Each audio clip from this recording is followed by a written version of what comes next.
easily defended. It's not near his main forces. He may have trouble defending it if the Protoss see it with some air units or some other mobile abilities. But right now, the Zerg player has the Protoss player bottled up so badly, there's really not a lot the Protoss player can do to get over there. You see he's got some Stalkers in play. He's on the high ground. He's using the advantage of the cliffs to really wail down at these units. Now, the Roaches have a little bit of range, but in StarCraft 2, you can't shoot what you can't see, and you can't see up cliffs anymore. So he was forced to run away from that battle until he can get some Overlords or some other aerial detection in play so he can spot what's going on the high ground. Now we see Yellow going for a few more gateways. He is going to be producing a ton of units here. These two currently aren't working yet because he hasn't assigned anything to them. Over on the production menu to see what he's going to be working on. He only has those gateways in play. He really needs to get some more units on the field. Oh, but he is researching Warp Gate. Let's hear about that. Yeah, so Warp Gate's a very powerful new ability. It allows you to warp in units anywhere you've got pylon power. You can really use this to make great defensive moves. It also produces a production speed bonus. So using Warp-In is more efficient than using regular gateways. It'll really allow him to put a lot of troops on the field, and now that he's got that expansion,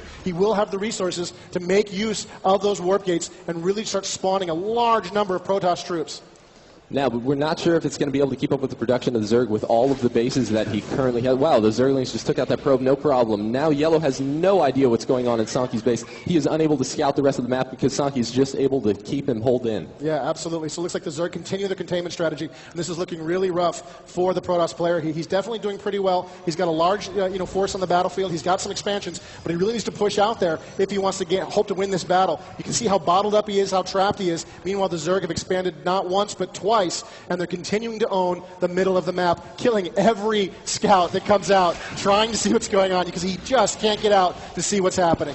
Wow, and now we can see that Sanki obviously is feeling pressured by all of these units up on the cliff. So we do see him building his spire up back in his main base. Yeah, this is going to give him the aerial mobility that allow him to strike at the Protoss directly, be able to strike them home. You can see both players on our army menu there have fairly equal-sized forces, so really there's no advantage. The advantage in this kind of battle would go to the person with the terrain or the proper counters. And I would say right now, if the Zerg tries to push in, he's going to be in a lot of trouble against the Protoss. So he's going to keep dancing around, looking for a chance to get on some high ground, to get some aerial units and really do some damage. Ooh, and we're likely going to see a bloody battle out here. Yellow now has a ton of units in play, does he? And he even has blink research, so we're likely going to see some mad kiting out of Yellow. Yeah, this is a very powerful ability, especially against the Zerg, who have some trouble sort of catching those blinking units. And you can see the Protoss players pushing in. The Zerg player is forced to back up here against this very powerful Protoss army that's knocking right at his front door.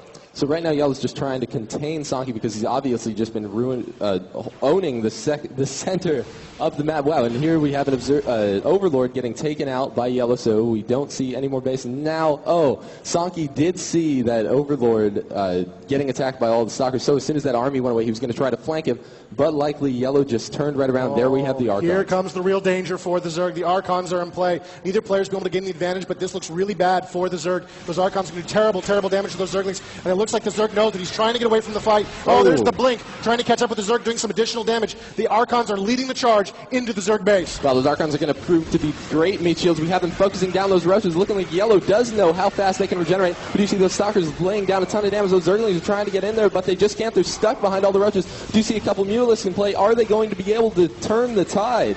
It looks like the Protoss player is trying to back up, trying to do a little bit of damage. He's moving away from the fight a little bit, using his blink, moving his wounded units out of the battlefield. You can see how powerful it is. Every time a unit gets too hurt, he moves it away from the Roaches, and he's just tearing them to pieces. What great micro. He missed one, but he's gotten so many. Wow. Oh, wow, look how damaged that one was. He got it out just in time, moving it away, doing terrible damage to this Zerg force. That is excellent micro use of blink on those Stalkers. That was an amazing play by Yellow. He is going to have to retreat because the Zerg player has now just been able to completely outproduce him.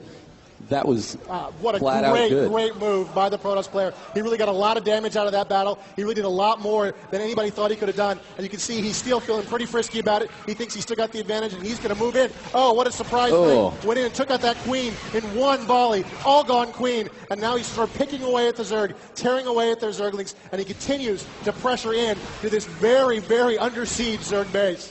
Oh, this is not looking good for Sanki. He's able to push all the way into Sanki's natural. We do see one Mutalisk actually trying to get back in there. He does have a few Roaches getting built over on the production menu. He's going to need to be pumping out units as fast as possible to stop these Stalkers. Likely he is going to be putting a bunch of Zerglings into play because this is important. They are a very good counter to Stalkers, but Yellow is just so good at controlling that blink. What an amazing move. He's really mastered that in just a few short hours. He's had to test out this alpha build. He's really learned very quickly how to make that blink work for him, and it looks like he's going to get a hatchery out of it, and he's going to move it. Oh, another great use of wow. Blink, able to move in very quickly and prevent any of those workers who might have thought of running. You can see that the Zerg base is spawning some creatures out those buildings die, but it's not enough to deal with the Archon, and it's not enough to deal with this massive force of Protoss right in the middle of the Zerg base. So again, Sanki's getting pressured very hard. We do have a ton more Stalkers getting brought into play. Oh, no. Oh. They're all over him. He's just tearing him to pieces. He's going to keep hitting him until the candy comes out. He's got him on the ground here, and he's just beating him again and again. He spawned some other Mutalisks from that other expansion, but that's not going to be enough to deal with all of those Stalkers and that great, great micro.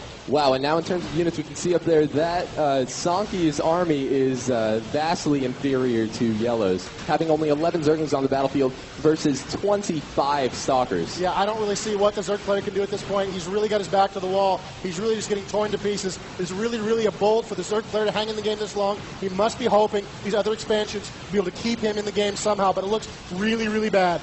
Wow, we do have a few units being brought across the field, but those Zerglings are not going to be enough. We're just watching some mass carnage up in Sanki's main base. Now, one of the differences that you may or may not have noticed in StarCraft 2 is that Broodlings actually jump right out of any destroyed Zerg buildings. Right, they're very, very lightly armored, and they do time out very quickly. They have a very limited lifespan before they die, but they sometimes can make a small difference. You can see with that massive Protoss force, this time it didn't make a difference. He's running with the Spine Crawler, very slow off the creep, much faster when it's on the creep, but it's running for its life, trying to get away. And it looks like the Protoss player has missed it completely. A little bit of comedy here at the end for the Zerg player as he's trying to keep himself in this game. So right now, because Yellow has been stuck in his base for such a large portion of the game, he has no idea where Sanki is. He probably has no clue that he has anything else anywhere on the map because he hasn't been able to scout. Yeah, and it looks like the Zerg player is falling back. Even his base defenses are running for their lives. But it looks like the Protoss has seen what's going on, and he is moving into the map here, owning the middle of the map, and he is going right after that poor, poor Spine Crawler. Run! No! Run! You can make it!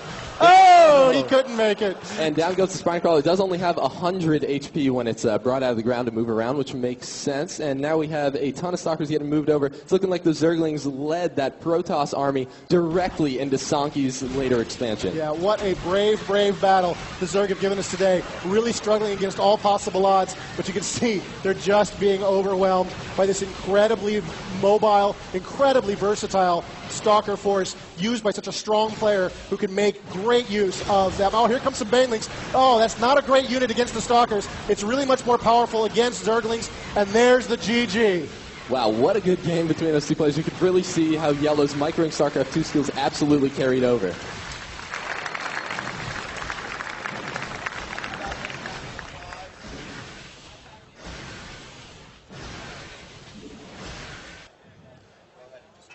All right, so how about a big round of applause for Yellow for winning that first LT match?